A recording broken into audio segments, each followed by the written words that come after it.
I'm here with Phil Davis, and we've got some specific trades, Phil, that you're highlighting for us. And so let's get right into them. I know people want to hear them. Let's start with Lockheed Martin. Ticker is LMT. Not a surprise to me, given all the purported, defense spending that's coming from everywhere. But tell me what you see and how you're doing it. Okay, yeah. Well, just to start, we made a lot of adjustments in the portfolio for this month, and because we're getting aggressive, since we're up 100+%, we decided to get a little bit more aggressive with our position. So we're ratcheting it up and going for it on a lot of high potential stocks. With Lockheed Martin, it's our stock of the century. So we've been playing this thing for 25 years now. And we've already made our goal. We expected it to be a 10 bagger when it was 50, and now it's over 500. Wow. And or it's around 500, and we expect it to do double, triple from where it is now. They're into the defense, of course. You've got the drones coming on. That's going to be a big thing. You've got nuclear fusion is going to be huge. That's going to be the next big thing. They talk about quantum computing, but nuclear fusion is going to disrupt the entire power industry. Yeah, and just to be clear for people to know, fission is what people use now. Fusion is the other one. Bring it together. Fission is nuclear, which is hard. and fusion is a solar, effectively replicating the sun's reaction to make power, which is very cool. Anyway, so structure-wise on Lockheed Martin, we're setting up a play where we can, again, produce income while we wait.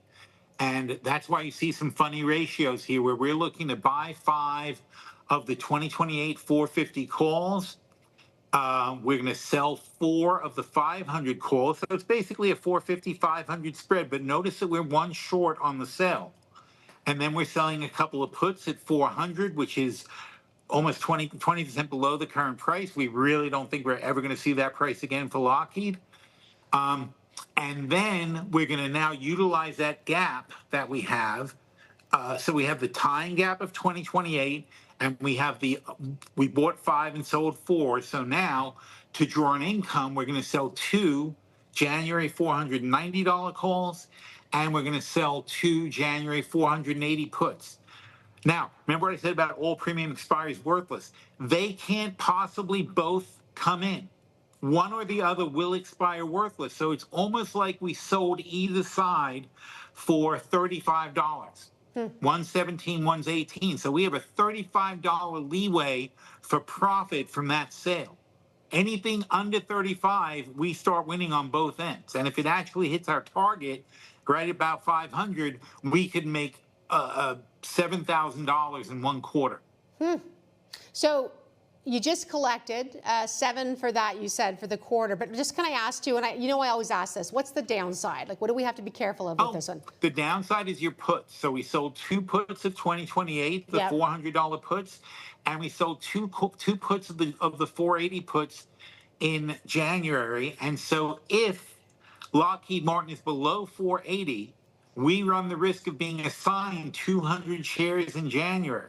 Yeah. But that's not 100% correct, because you can what you call roll the puts. I can push those January puts to like the April 450s, and the April 450s can become the July 420s, and the July 420s can become the September 400s, like that. You just keep rolling them along and selling more puts, different puts, to somebody else for the same money. So it's not as risky as it seems. It sounds riskier than it is, especially when you're doing a good, solid blue chip company that's very unlikely to fail suddenly. And of course, that's what we look for. Yeah, absolutely. I just want to make sure we squeeze the next one in. But Invesco, IVZ, asset manager, tell us about this one. It's really underrated. It's trading at 11 times earnings. It's a great, great company. And we're looking, in this case, we already were in it. So we're flipping the profits into a bigger spread. So as far as anybody who wants to look at it now, though, they could play it like a brand new spread. And in this case, we did a full 60-60 calls and short calls of the 2025. So it's only a $5 spread, but we bought 60 contracts, and the net of the contracts is $2, but it's a $5 spread. So if we hit our target, we make $3 times 50 contracts would be 15,000. I'm sorry, times 60 contracts would be $18,000. So that's the profit potential on just the spread part.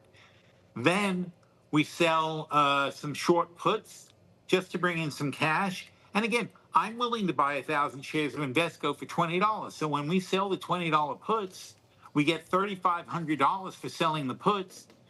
I'm happy to buy it. It's a stock I would love to own long term. So what's my downside? My downside is owning a stock I'd like to buy at a price I'd like to buy it for. And then for income, it's the same kind of thing, except it's a smaller stock. So we're only going to collect about $3,000 per quarter. But, $3,000 per quarter, it's a 2-year play. So that's 8 times 3,000, $24,000 in addition to the $18,000 that we can make on the spread. So just to be clear, this is somebody could take this on new, but before you also had the Invesco position in the MoneyTalk portfolio. We already made a great profit on the original position, and now we're saying, well, it still isn't. It's still only trading for 11 times earnings. It was like 7 times earnings when we started. Yeah. So yeah, it went up a lot. It went up 50%, but it's still cheap. Yeah. So we'll keep playing. Let me ask, and I'll remind everybody, we'll bring up the URL again for people to see the trade. Again, it's in the MoneyTalk portfolio. After you've seen it here, you can also follow it later on there. I've only got about 30 seconds, Phil, but just maybe what's the one thing people want to keep in mind just with either this trades, or is there anything we didn't talk about that we can squeeze in? I think if you want to keep something in mind, honestly, I mean, we made a lot of adjustments, and there are probably 5 or 6 different trades that you could start right now new. And I think the thing to do is to look at these trades, look at how we're doing, and realize you don't have to chase these ridiculous stocks. These 50, 40 times earning stocks that are all over the place in the news and that everybody talks about on TV. Why trade them when they're perfectly good companies making very good profits, and we trade them with the options to gain substantial leverage? And it's not that risky. It's not that much riskier than owning the stock, but it makes you an incredible amount of money. It's a whole different way of trading.